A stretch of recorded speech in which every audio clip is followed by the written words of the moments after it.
দুনিয়া আপনি পারবেন, কিন্তু আখেরাতে আপনি নিজেকে জাস্টিফাই করতে পারবেন না।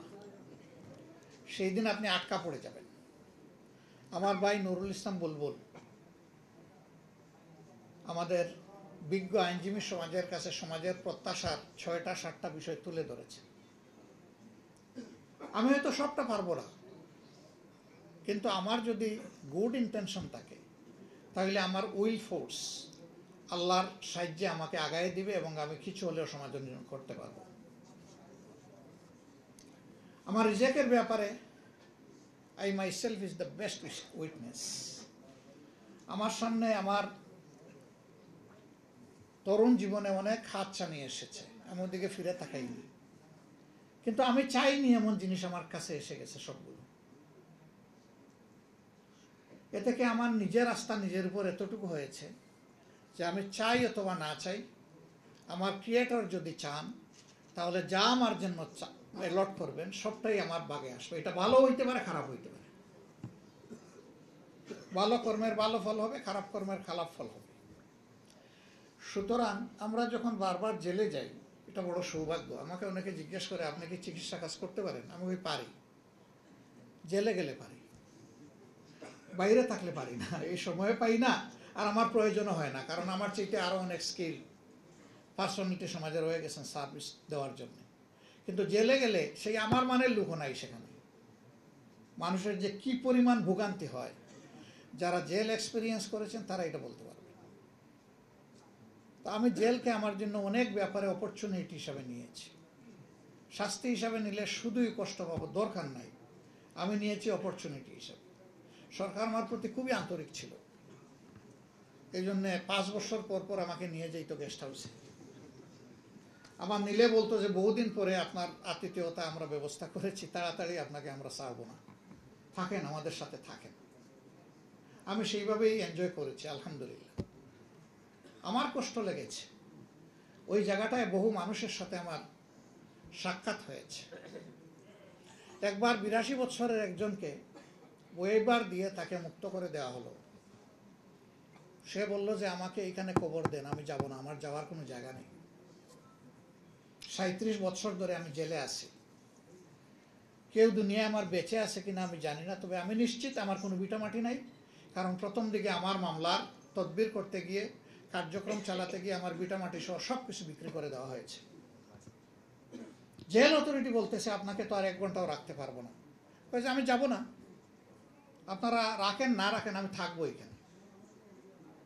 সে চিৎকার করে কাঁদতে শুরু করলো।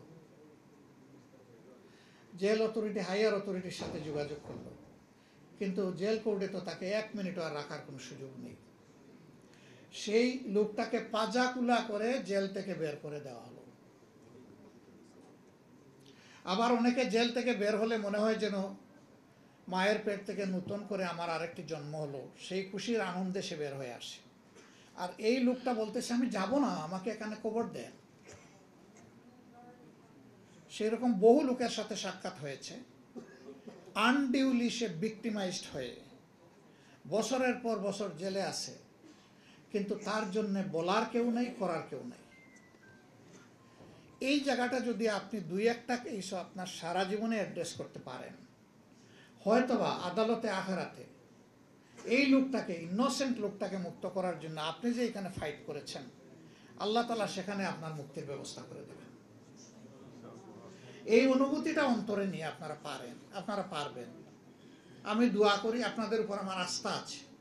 শুধু সিদ্ধান্তের ব্যাপার, শুধু একটা উইল ফোর্সের ব্যাপার।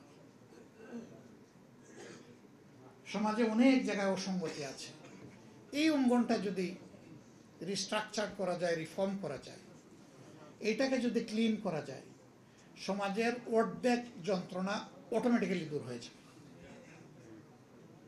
আর বাকি যে অর্ধেক থাকবে আমরা সবাই মিলে দূর করতে পারবো ইনশাআল্লাহ। তবে এটা ঠিক, ড্রেনের পানি দিয়ে 14 বার হাত পা ধুইলেও একবারের ওযুর সমান হবে না। পানিটা অবশ্যই পবিত্র হতে হবে। এই জন্য সঠিক রাস্তায় হাঁটতে হবে। সঠিক রাস্তায় হাঁটলেই সমাজের মুক্তি আসবে, বেঠিক রাস্তায় হাঁটলে কখনো আসবে না। আমি হজ করতে যাব, মস্কোর প্লেনে উঠলে তো আমার মক্কা যাওয়া হবে না, আমাকে জেদ্দা অথবা মদিনার প্লেন ধরতে হবে। হজে যেতে হবে। আমরা মনে করি, বিশ্বাস করি, স্রষ্টা তার সকল সৃষ্টির প্রতি সবচেয়ে বেশি ভালোবাসা রাখেন। সেই স্রষ্টার পক্ষ থেকে মানব জাতির জন্য ভালোবাসার উপহার হিসাবে যে বিধান এসেছে তার নাম ইসলাম। এটা শুধুমাত্র মুসলমানদের জন্য নয়, সমস্ত বিশ্ববাসীর জন্য। এই ইসলাম বেস্ট সলিউশন। ইসলামের আইনকে চ্যালেঞ্জ করার মতো কোনো আইন দুনিয়ায় এখন পর্যন্ত কেউ একটা আইনও রচনা করতে পারেনি। আমরা বলি যে আমাদের মাদার ল হচ্ছে ইংলিশ ল। It's untrue. আমাদের মাদার ল হচ্ছে ডিভাইন ল। যতগুলা আইন দুনিয়ায় প্রণীত হয়েছে তার ম্যাক্সিমাম আল্লাহর দেওয়া আইনকে অনুসরণ করে হয়েছে। এই জন্য বিদ্যমান আইনের সাথে কোরআনের আইনের সংঘর্ষ খুব কম জায়গায়। যেই জায়গায় সংঘর্ষ বুঝতে হবে, কোরআনিক ল উইল প্রিভেইল এবং বাকি যেটা সেটা প্রিভেইল করবে না।